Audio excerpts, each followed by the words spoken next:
Quantes persones es necessiten bufant per treure la Lluna de l'òrbita?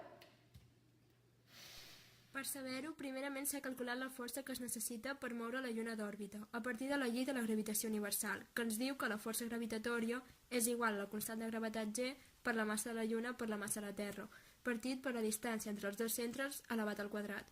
Això ens dona 1,99 per 10 a la 20 newtons. Un cop es sap la força necessària per moure la Lluna d'òrbita, s'ha realitzat el següent experiment per calcular la força que exercim els humans quan bufem. Per realitzar l'experiment s'ha construït el següent aparell.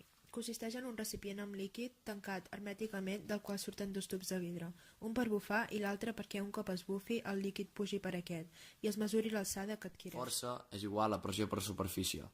Pressió és igual a densitat per gravetat per increment d'altura. I en el nostre cas, l'increment d'altura mitjà ha sigut de 1,102 metres. Superfície és igual a pi per radi a la 2. Per tant, la força resultant, és a dir, la força mitjana del bufec d'una persona, és de 0,076 newtons. Per a trobar les persones que es necessiten bufant per treure la Lluna de l'òrbita, s'ha hagut de dividir la força gravitatòria entre la força del bufec d'una persona i s'ha obtingut 2,62 per 10 a la 21 persones.